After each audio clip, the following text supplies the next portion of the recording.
commitment and connection. So being connected to other people that are wanting to achieve, maybe they're in front of you or maybe they're behind you, but we're moving in the same direction. You need to watch, you need to observe, and you need to understand patterns and natural cycles. When is good time to intervene or not intervene? It brings back the skill really into farming that a lot of technology has taken away. I suppose the underlying thread is one of wanting to repair and regenerate and be in harmony.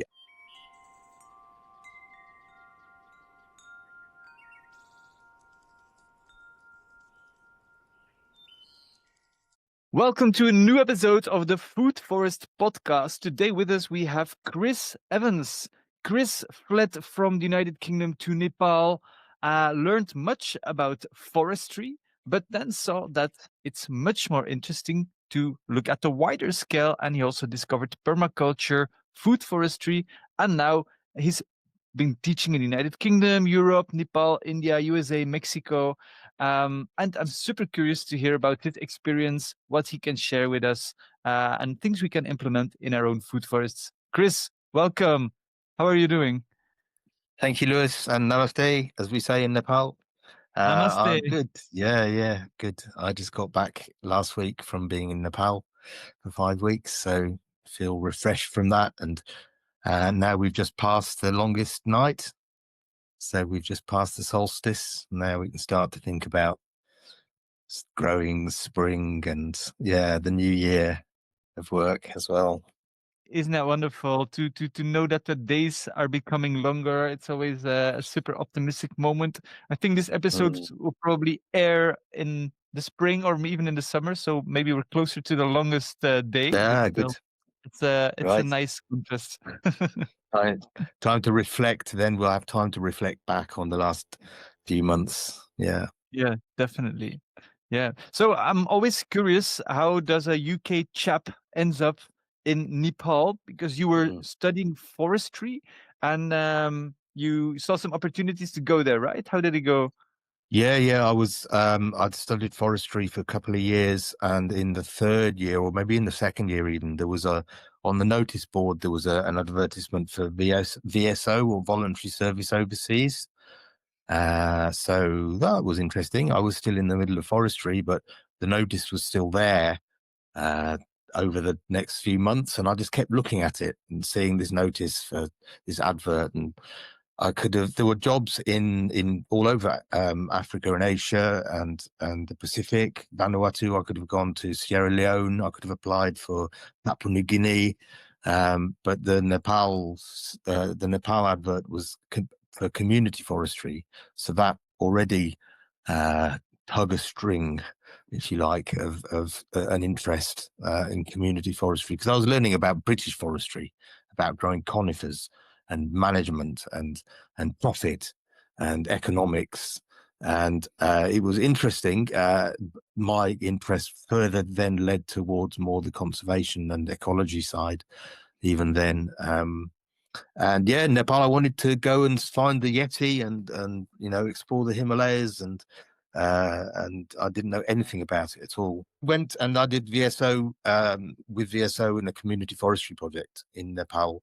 And what helped me was the ecology side of it, actually. I didn't know anything about the trees or the way they grew or the subtropics. I'd just come from a temperate climate. How did the forest in Nepal look like? Can you describe it? Is it more lush? Diverse. Hour or 2 hours walk up a slope, you could go from bananas and papaya and mangoes up through citrus and then up as far as apples and walnuts and the high altitude and then above that alpine pastures above the tree line, and it gets as high as you can get on this planet. Yeah. And you literally have everything, like every climate zone. Do you also have you can cocoa go, nuts, No, or is it too cold for cocoa nuts? tropical, really hot, wet tropical plants would struggle here. Yeah. But mangoes, papaya, pineapple, coffee. Yeah. I mean, huge. A huge diversity of subtropical plants. Yeah. Yeah. And Would it be like that's just in a few hours walk. You could get from one to another. That's incredible. Is it a bit like Tenerife, where you have the same, but it's probably drier on Tenerife, right? But I think I so, don't. yeah. And Tenerife is surrounded by ocean, so Yeah. that's huge. Whereas Nepal is surrounded by land and mountains, and on the north side you've got the Tibetan Plateau, which Hmm. governs the whole monsoon system for Yeah.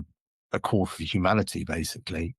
But here we are in a microcosm of Nepal with the valleys and mountains and plains and rivers and incredible diversity. And what I then started to see was that diversity reflects itself in the culture as well. So valleys will have different cultures, one side, the other side, and languages and accents will be different. And the whole people side of it just started to amaze me, really. And I was just having such an enriching time learning that the forestry project was largely unsuccessful, very high input, very low output, and that taught me about the pitfalls of development. And A is called aid. So yeah, and the permaculture came to refresh that, and like you've got a system that's not working, you refresh it and all of a sudden it works. And Yeah. permaculture is kind of like that, really. um if you use it properly, if you work with the ethics and then design principles, principles of ecology, and it works. Absolutely, it works. And people have Because limits of comprehending how it works because you can't use it with numbers so much. It's a design system is how do you evaluate a design system? You can evaluate like crop output and soil fertility and water saving, and social outputs are more difficult to map, actually. yeah, because like when they started the forestry work, how did it look like? Was it like bare land they wanted to reforest, or is it like existing forest they want to manage in another way? How did it work? It was both. It was both. I mean, our area in Jazarkot in midwestern Nepal, very remote. I mean, the nearest road was 3 days walk away. I was walking between villages and traveling and staying with farmers in the villages, and learning what they wanted. It wasn't forestry so much. So they have an incredible dependency on forestry, on the forest. Let's say on the forest system, for obvious reasons. So apart from ecosystem services, it's fodder, it's fuel wood, it's timber, it's medicines and foraging plants and wildlife and all that stuff they get from the forest. And when you're in a subsistence economy like that, that connection is incredibly intimate and close. Every day, every day, you're in the forest gathering something, whether it's whatever, and it's often the women that are doing that as well, so they spend a lot of time in the forest. And there's a relationship with the forest that is a complete dependency, and on the other hand, it's somewhere that you clear in order to farm. So if you want to increase productivity, and this is what they were facing, so the need to increase productivity, they just make more land. It's kind of one step from the slash and burn, if you like. The slash and burn, they clear forest, make grow food, and then move on and allow the forest to recover. And incredibly productive way of doing it. But when you've got more people than forest, and that forest isn't being used effectively, maybe there's a lot of livestock grazing going on, maybe there's fire, they're burning it to clear for grazing. It's a decreasing, when it's a decreasing resource, it becomes what I sports identified as a spiral of destruction. Whereas where you want to produce more, you clear forest, you lose the resources to maintain the fertility on the land, and that fertility cycle is what governs the whole economy, basically, in a subsistence lifestyle or system. Then you're just having to keep going faster and go further for the forest resources, and it's taking more time, and so you haven't got time to put into maintaining and building fertility. You're just using it, and it's getting harder. And so that was what we observed, and then we thought, okay, we need ways of bringing that forest fertility onto the farm. And I think it was the FAO came out with a statistic that said to sustainably maintain an acre of homestead, of farm, in a subsistence society or culture, you need 6 acres of forest, basically, so 6 to 1. And I found that I remembered that, to this day, even though I'd heard it first almost 40 years ago. Well, it was 40 years ago, in fact. And so our aim, if you like, became to decrease that ratio. So instead of 6 to 1, less, less time going to the forest because you're growing the forest on the farm. And we got it down to 0, that we didn't have to go to the forest at all. To maintain, very productive farm. Now it's different because actually that was a training farm, and so all of a sudden it wasn't a traditional household. So it was a training farm that we used for demonstration and education, and nurseries to produce plants and that sort of thing. So it was already different to a traditional farm. But what we then started to demonstrate and teach were how to integrate those systems with traditional indigenous agriculture, and using the labor sharing, and so the social systems as well as the farming systems. And it really, I mean, permaculture, as you know, is kind of based from 1, nature, 2, indigenous cultures, and 3, modern scientific and technical knowledge and skills. And to me, that epitomizes what's possible. Is you use from those, you're based on ecology, and conservation. The earth care is so basic, but the people care is then within that.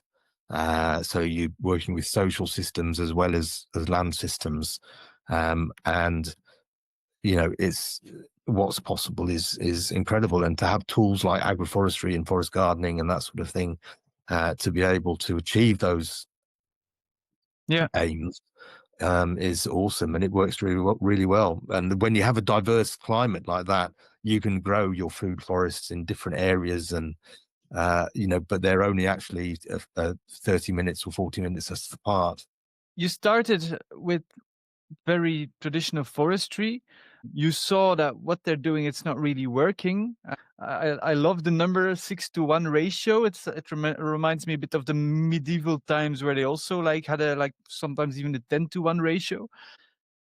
Not too long after, you started and co-founded the Zazarkot Permaculture Program to transform degraded land into thriving agro-ecosystems across 4 districts and 65 villages. Can you explain what exactly you did with that Zazarkot Permaculture Program? So very early on, we realized that to be change, or to be part of change, you need to demonstrate it. You need to show show what change you want to happen. So we started at a farm. So there were 2 of us, and we started a farm, and it was 1/4 of an acre of degraded land. And literally in 6 months, 6 to 9 months, we could see what was happening. And so we started another farm and did the same there. And it was like, wow, this really works. So because of contacts that I'd already had through the forestry work, in the villages, so friends and families and farmers, that we'd just be talking forestry and nurseries and plantations and that sort of thing. But all of a sudden now we were talking about what they were doing, how they run their lives, and what's useful for them, so that they decide what they want to do. It's not we come in and say, oh, you need this or that. It's like, well, what do you want to do? And these are the resources that we know of, and we can only do that by demonstration. So I'd started ploughing and fetching fodder and firewood and just living in a very similar way. And I think that was really important to experience that, because it's tough. It's a tough life, but we can make it easier, I think. And that was a realization that, especially for women, having to work, the number of hours they work, and things that we take for granted, about being able to read and write, and so that was something that we realized was a need. And it's like, well, you can't solve that with forestry, or you can't solve that with even food forestry, unless you design your education program around food forests, and you have them. And then we wrote books, and the Farmer's Handbook, which is now a link that I use to a compendium of all these kind of farmer-friendly methods and approaches, and they use those Do people find it online, that book? Yeah, it's called the Farmer's Handbook, and you'll have it on the link on a link of any of my emails. It's down there. Yeah. Oh yeah, that one. Yeah. So that's in English, and that's available online for free. But originally it was written in Nepali, so the printed on paper. Yeah. A printed version, and we still use that like 35 years later. We're gonna put it in the show notes, so people, if you want to check it out, like very nice booklets, also with a lot of drawings. Yeah, because we wanted to use it for literacy education. So women in those villages in those days, now it has improved, but you were talking about 25 to 30% literacy rate for women, and maybe up to 50 to 60 for men, percent of the population, or the adult population, in particular. So that's what we'd use, and we'd write about food forests in there, and so they'd learn about Jack and Jill goes up the hill and makes a food forest, in it's simple language, lots of pictures, and that was taught at the same time as practical lessons.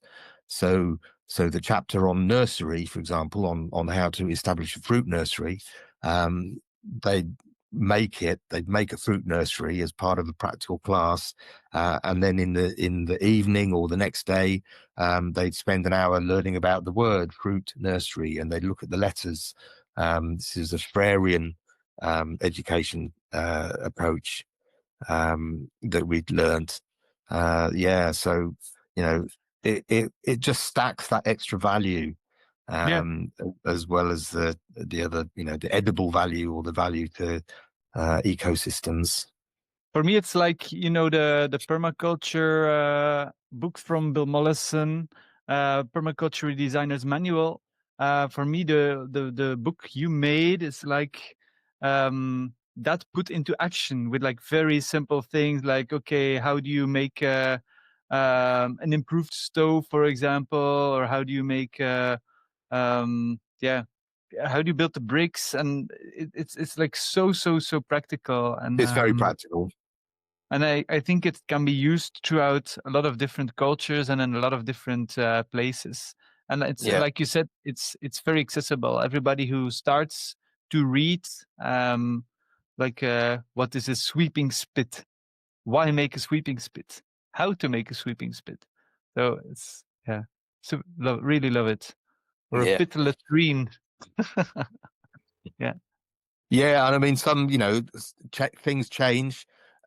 Culture changes. Culture is not stagnant. Culture is always developing, and I suppose what we want to facilitate is for that to be a regenerative change, not a negative change in culture. So now, for example, now everyone has phones, smartphones. It's now you can have little videos of how to make a sweeping pit, or how to graft an apple tree. So that aspect of technology is actually been, we're trying to adapt to that. Although it's always tempting to stay in the old ways, because the old ways are, so much more practical based, and a lot of the indigenous knowledge is also being lost, and language as well. So everything is connected. Yeah, that's true. Like, what's been your most interesting insights helping other cultures, because you're not a native from there, still you kind of interfered with their lives in some way. What's been your biggest aha moment doing all that work? Well, that's an interesting way of putting it, interfering, and it is, but it's true in a way. It's change, isn't it? That cultures have changed and been sometimes forced to change, sometimes invited to change. And I suppose for me, one of the biggest learnings that I've had is only to go where you're invited. And sometimes you think, oh, I'd like to cultivate an invitation. Um, so that's kind of as far as it goes, but ultimately you can only cultivate what wants to grow. You know, if you're invited to a village or a meeting or a training or something, then who knows what's going to happen, what's going to come out of that. And it might end up with someone saying, "Come to my village." It might end up with the local government saying, "We can pay for a fence or a water tank or a school building." You know, once you've got that invitation, then the door opens, and anything can happen. So in the old in the when we just first started the Zazarkot program in 1988, beekeeping was one of the things that we were learning about, and then kind of teaching about as well. And farmers from one village would come to the center and say, "Can you come to our village? We want to start, we want to learn this technique." And so we said, okay, we'll come. And then a few weeks later, we didn't go. And then a few weeks later, they'd come again. And sometimes the same people, sometimes different people. And they'd say, "No, we want you to come and give us a training." So we say, okay, we'll come. That's great.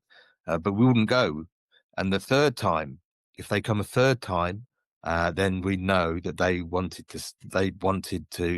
to commit.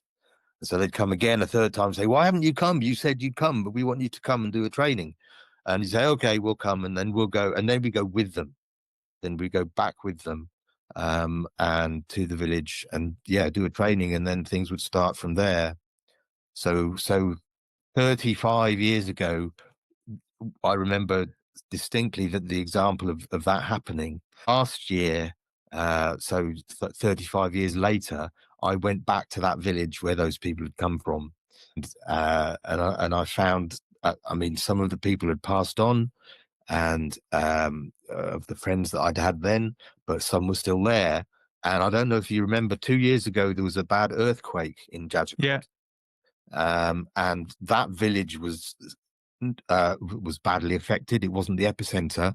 That was another area that I also knew. But the farmers there, or the farmer in particular that we'd visited, he'd lost his house. Oh gosh. He lost his livestock shed, but he still had his orchards. He still had walnuts and oranges and his nursery and his bees. The bees were fine. He had he's got dozens of hives, and he told his story. He said, over the last 35 years, I've educated my kids and kept my household, and they're now learning in Kathmandu and Phuket. And he's got enough income. And the earthquake, he's got to rebuild his house. But he'll do that. The village will build each other's. That's the traditional system they use That's how for it goes. labor exchange. All the village will make one house, and then another house, and then another house. And you've got 40, 50 people working on a building. Yeah. That's They build pretty quick. solidarity. They still know what solidarity is. That's very Yeah, nice. But it's incredible to yeah. see that you can enjoy your own legacy, kind of, right? Yeah, it's very powerful. It's very powerful. Yeah, and it means that now we've got this 35-year experience, if you like, or 37-year experience of applying permaculture in that context. You're not only learning about that context, you're learning about the tools and the principles and the approaches that you can. If you had to say one key driver in the success of people adapting principles you've been teaching like 35 years ago until now there in Nepal, what would be like the one key ingredient of their success that they really need to apply? That's another interesting question. Commitment. I think commitment and connection. Commitment and connection. Interesting. So So being connected to other people that are wanting to achieve, maybe they're in front of you or maybe they're behind you, but we're moving in the same direction, and a commitment to learn how to do that. Yeah, so commitment and connections, I think. So our three strategies. I started talking about demonstration and needing to show change, and show how it's made. So the second phase after that is the training and the education. So you show what's possible, you provide education in how that's possible, and then the resources to create the change. And that might be seed, it might be seedlings, it might be books, so the farmer's handbook, that they can then take and do it by themselves. Although of course it's not by themselves, it's with community. We know that the more there are, the more people that there are, the stronger our systems, the more resilient our systems are. So those three aspects: demonstration, training, and resource production or provision, were the three strategies that we identified as the most important, and we still use them today, 37 years later. Wow. And I think there was a fourth one which kind of runs through the other three, but it's worth having its own department, if you like, and that's research. Hmm. Because when you can research new approaches, new ways of doing things, or prove, that your systems work, and if they don't work, you need to prove to fail, as well. So that also, you talked about failures, and lots of things fail, but What was well, there's lots. I mean, I see failure all the time with other systems. With us, we have. So one of my first failures was a key line design of a pond, and we sited the pond about 10 meters above a building, and a spring. The water that was held in the pond sprung in the bottom of in the floor of it was a weaving shed, actually, Oh for gosh. hand looms. But all we needed to do was move the pond. So that's Yeah. not the worst error. You didn't destroy the house. So That's there's a good, nice healthy competition. competition as well. Yeah, yeah.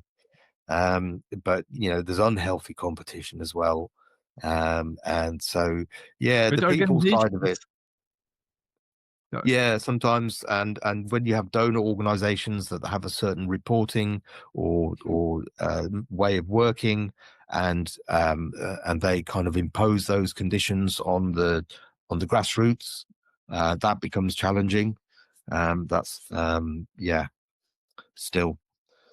There are so many different systems, and it's better to be, I think, challenged by a system that's part of your regenerative dynamic, because there's no point getting frustrated or feeling them as an enemy. They are, in fact, a friend. Mhm. There are enemies you may be, like those that are dredging the oceans or mining the whatever, or causing the wars and manufacturing the weapons, and so you could say those are enemies, I think, quite easily.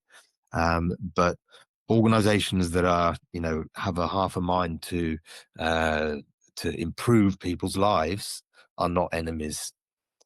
Mhm. They might be frustrating friends. um, Irritating friends. Irritating, yes, but often they have resources. They have resources of technology, or money in particular, Mhm. budgets and investment, but also networking and ways of reaching other areas that we can't reach because there's not enough hours in the day. So yeah, everyone, I think, has a role to play. Yeah, yeah, definitely. Yeah. What are the things that inspired you the most during your journey across the world? Because you haven't only been in Nepal, you also been to Mexico and other countries. Like, what are the things that really touched you deep in your heart when you saw it? Yeah, individuals, really, individuals, and diversity of people that I've come across. Uh, I suppose the underlying thread is one of wanting to repair and regenerate and be in harmony, and it's important to stay in those stay in those groups as much as possible, because they're so enriching as well. So I remember a very important part of my learning was in Mexico, with what was then called the Aprovecho Institute, and a wonderful teacher called Yanto Evans. Same name as mine, and maybe we're related somewhere, but he'd kind of naturalized in Mexico and Oregon. One of the inventors of the rocket stove, in fact. Oh yeah. So I had a very short, it was only 2 or 3 weeks that I was there, but it was so intense and a massive, massive learning experience. It really took the ways I look at things, and up to a different level. Yeah, so that was one. Another was visiting in Japan, the natural farmer Masanobu Fukuoka. Have you Um, met him? I did, yes. Again, Oh very my god, blessed jealous. to have been there. I stayed 2 weeks on his farm. Yeah, Oh wow, he's one of my biggest heroes.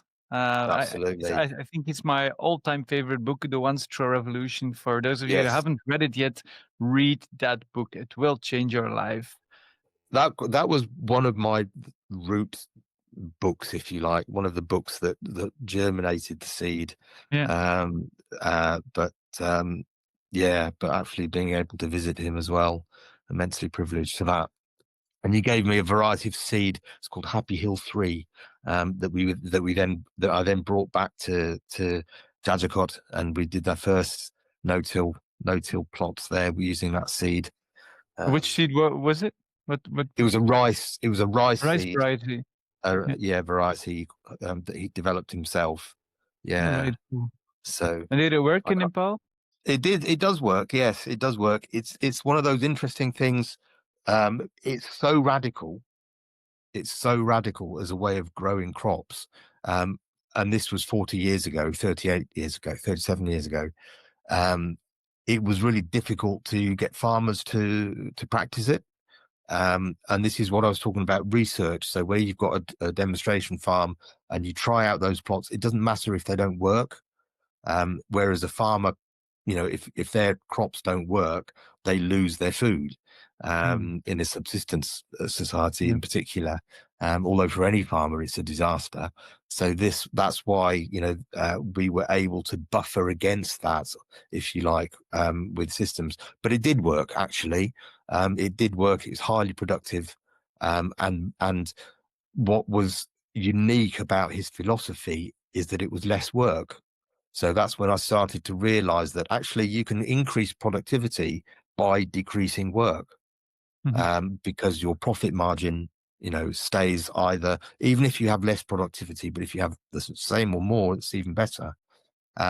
So his philosophy was centered around working with nature, letting nature do the work. Yeah. So weeding was done by clover, and ducks, and buffalo. Actually, we had buffalo on the farm, and they got out and grazed the clover.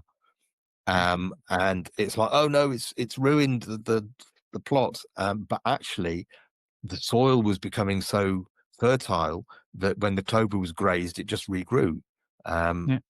even better, even more nitrogen fixation, and so it allowed the rice to come up through the clover, and then the clover recovered on the base, and the rice came up, and the same with the wheat. So summer rice and winter wheat we did over several years, and it just became so easy. Um, and still it's not been easy to get farmers to copy it. So Yeah. even that's one of the techniques that even after 35 years we still haven't got it widespread. Partly it's because there's not enough clover as a seed resource, and it's not widely enough grown. But partly because water management is, you have to keep the water off the farm, Yeah. rather than bring it on, which is traditional paddy rice. So there's quite a fundamental difference. Anyway, Yeah. it's a technical thing, but the principle is some things don't work, uh, but you need to see why don't they work. And there's so many different reasons why a technique, even though you might think it's a no-brainer, um, Mhm. but why it still doesn't get accepted. Yeah, we've been trying it on, like, we're giving some farm trainings, and we've been trying it on large scale farms of sometimes hundreds of hectares with machinery. And there are some successes, like using similar techniques, but it's not easy to do it. Like, you It's really not. have No. to find the right balance, the right moment Yes. to sow it, the right moment to then weaken it. It's yeah, Absolutely. it's a Which fantastic, is the easy skill. idea. Yeah, Yeah. exactly. It's an So you easy need to idea to watch. explain, Yeah. Yeah. Yeah. but it's like juggling with 7 balls, probably. Like if you Yeah. see it, it's like, okay, everybody can do it, but it Yeah. takes some time. Yeah. And I think you need to watch, you need to observe, and you need to understand patterns and natural cycles, and when is good time to intervene or not intervene. Um, so it brings back the skill really into farming that a lot of technology has taken away. We're reliant on GPS and on big machines and not actually touching the soil. But these systems encourage us to get that connection again. And I think if that's the only output of being connected with nature, then that's the most important function anyway. Definitely. Have you so Masanobu Fukuoka also tried to make it more popular to have a no pruning system, and have a no pruning food forest or orchards. Have you seen this in action, and how did it look like? Well, I mean, what about harvesting? So, harvesting is also important. So for me, it comes down to um, when you have a series of possibilities of interventions, you always start with do nothing. Mm-hmm. That then you go down that route. But if you want to intervene, if you want more light or need more light or need more air, in a monsoon situation where you have a lot of moisture and not a lot of airflow, then you can have more fungus attack and more disease, pest and disease in that sense. So there's always two sides to every story. Do it or not do it. And I don't like to have strict laws about that, saying, oh well, if you're doing natural farming or permaculture, or then you shouldn't prune, or you shouldn't do this or that. So there's no should or shouldn't. It's Mm-hmm. try it and see. What do you think? So I always return the question. If you say, don't you think you should be pruning? I say, well, what do you think? What are your ideas? Because there are times that pruning is useful and you can collect firewood, and gain other products as well. And there are times when it's not. uh, you know, so light, as you know, with food forests, light management is really important um, to alter productivity. So if you want better fruit or less pests, maybe, then pruning might be a good idea. If you've just got like cider trees, for example, like we have here, cider apple trees, then it doesn't matter if they're small. As long as the tree is healthy, then that's fine. So that at least you should be pruning out maybe dead or dying or diseased that branches for hygiene purposes in the orchard, or in the food forest. So I think the principle of harvesting is maintenance, and maintenance is Yeah. harvesting is important, because you're not pruning just for the sake of it. You're pruning with an output. Whether it's firewood or letting light in or removing a dead branch, it's all useful in the bigger design. Yeah. And do you have the feeling that it's like with a lot of things, you don't have to believe dogmas, don't follow dogmas, and in some cases, like, okay, no pruning is good, but in some cases you just need to prune if you want to achieve certain goals. Yeah, absolutely. Don't be fixed. Don't be fixed. Be aware of your options, and Yeah. always the first option is do nothing. Um, so don't do anything. Um, Only when you've thought, well, if I don't do anything, what will happen? Or maybe you've got some place where you can observe if you don't do nothing, and you've got another place where you can observe if you do something. So it's just learning. It's learning, and I think that's the key design skill, is knowing how to observe and learn, because there are so many options. And what we know is that these systems work. So my forest garden here, or our forest garden at Applewood, Last In year, UK? in the UK, yeah, last year we had a really bad drought. So one of the worst droughts that I've known in 30, 40 years, 40 years, in fact, yeah. Wow. And it got really dry. And, it's been really difficult for farmers, especially conventional farmers that don't have access to a lot of irrigation, and they've lost a lot of the, capacity in the soil. Um, but here, our food forest has been more abundant than the previous year, because it's growing. So it hasn't really lost any productivity because of the drought. Um, it's gained productivity because it's matured. It's a year older than it was the year before. And we've harvested more from it. And I mean, some of that might have been because of the drought. So as plants will respond to drought with heavy fruiting. But yeah, certainly you also look at the vitality of the plants. It was fine. There were areas of, I wouldn't say moist, but they weren't crumbly dry like it was, out in the fields. Yeah. So the system's working. It's based on nature, and nature would work even in droughts or in floods or whatever. So that's the value. Yeah. Yeah. It's nice to hear and almost even feel all the experience you gained the last 40 years and met the great heroes like Masanobu Fukuoka. Must have been amazing. If you had a magic wand and you could like use it any way possible with all the lessons you've learned, all the great teachers you've met, how would you use it? uh well, I'd certainly keep the demonstrate, train, and produce resources. I'd have Yeah. I'd have government departments of demonstration, the Department of Demonstration and the department. I'd look at instilling ethics into our governance systems, Mm. at and into our business systems. And I think that would be enough, probably. If business and governance had ethics that were based on people care, earth care Yeah. ethics, that would be enough. Everything else would follow. So yeah, stop harm, connect with nature are two really important things that we need a magic wand for.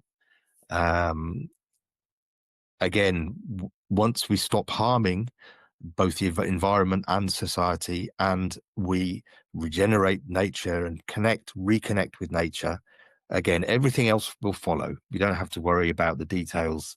What we need is the pattern, if you like, of nature connection, and being aware of what is harmful, both to ourselves and to our planet. Yeah. Yeah. That's beautiful. And I think I would support this magic wand exercise, and I think we can also work on it together. Everybody has the power in their own neighborhood and their own municipality to inspire local politicians. We have to remind ourselves that politicians work for us. Yes. We are their bosses in a kind of way. We literally pay them to help us achieve our collective goals. And what are those collective goals? We all want our children to breathe healthy air.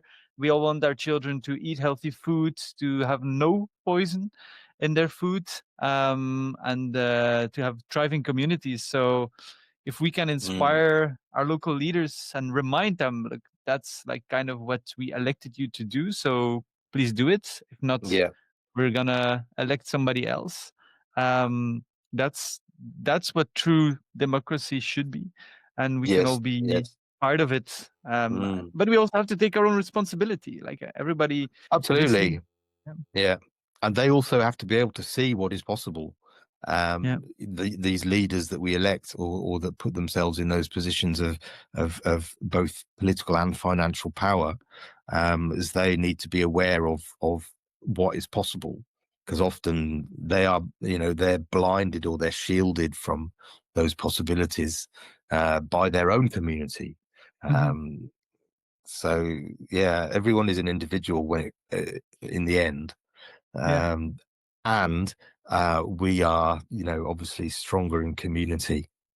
Yeah, yeah, And it's sometimes even also amazing to see that even ministers of agriculture don't know a lot of things that are going on. So it's also our role to educate them. I was invited by a absolutely. minister of agriculture for face to face, and I told him about certain project or certain terms or certain like more nerdy stuff like microbes and stuff like that, and how plants work and interact with microbes, microorganisms. And he was like, okay, cool, I didn't know that. So Yeah. it's also our job to teach them about stuff. And I really love one of your principles, the demonstrate part. A politician once told me, well, Louis, we don't invent new stuff, we look at cool, interesting stuff that's out there, and if we think it's nice and if we see a lot of people like it, then we just go and push it. But if nobody is demonstrating it and there are no pioneers showing it, then also politicians will never be able to push it. So we have to do an effort ourselves Mm, to create these demonstration things, to create replicable stuff like your fantastic book you made, which mm. is readable by everybody, even people who are less educated. So Yeah. yeah, Absolutely, yeah. So it's about them, not so much us and them, because as well as wanting to influence what's happening and stopping the harm and reconnecting with nature, we also need to be working on our parallel systems anyway, because those are then what we teach from and what we demonstrate from. So there are some many inspiring projects around. And I mean, when you think of when I think back 40 years. And I was learning about green manures, for example. Green manures was a revolutionary idea that was not accepted by science or by agriculture. Now, green manures are part of the farming calendar, and the knowledge that and the knowledge is that there. And I think it's like, okay, well, remember, we actually in this movement we created the first mulch beds and no dig beds and no-till farming. So Fukuoka and his no-till farming. Now look at no-till and min-till, as it's called, minimum tillage. It's mhm. now accepted as, yes, that's great. And it's like, well, just remember where that came from. Yeah, Those pioneers that actually started that. And it was only 40, 50 years ago, 60 years ago, when Rachel Carson came with Silent Spring. But 100 years ago, I saw reference to a newspaper article in 1919 that said that anticipated fossil fuels, or the extra outputs of fossil fuels being damaging to the environment. oh yeah, it Um, was a 100 long time ago. over 105 years ago, Yeah, 106 years ago, that was.